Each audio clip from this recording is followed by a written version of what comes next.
Thanks for coming in. Thanks for having me.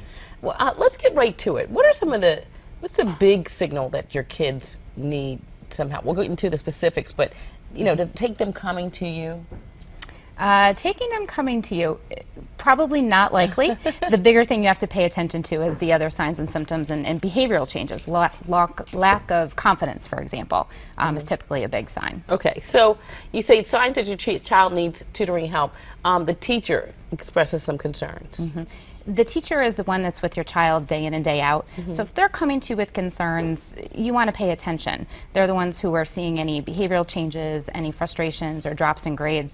So typically that's a red flag. And you mentioned loss of confidence. Is this expressed in, oh, I can't do it, or how do they express that lack of confidence? That's exactly typically what you see. That I don't want to, I can't kind of attitude coming into play. They start negative self-talk, getting down on themselves, and those are things that are big flags. Okay, how about they're there for hours and hours trying to do something? Takes too long. At Huntington, that's a lot of what we hear when parents are coming in, is that homework is turning into a 3 or 4 or 5 hour event every night.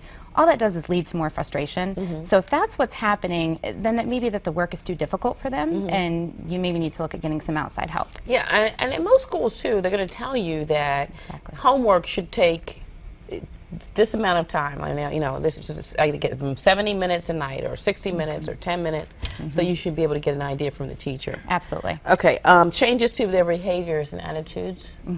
A lot of times you'll start seeing that they're distracted, they're unfocused. They get that unwillingness to try. We got to pay attention to behaviors as symptoms and not the cause of the bigger issue. And family stress, how does that contribute to it all? Well, it goes back into that homework time. When you're spending 3 or 4 or 5 hours a night, it leads to more frustration. More frustration for the parent, goes back to the child, and you get stuck in this cycle.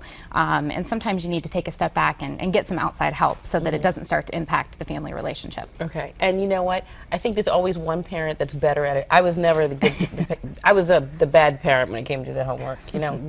Not the patient one. You have to figure out which parent is best for helping with the homework. Sure, family dynamic definitely plays a big role, but at the end of the day, they're still mom and dad, and so sometimes you still need to take a step back. All right.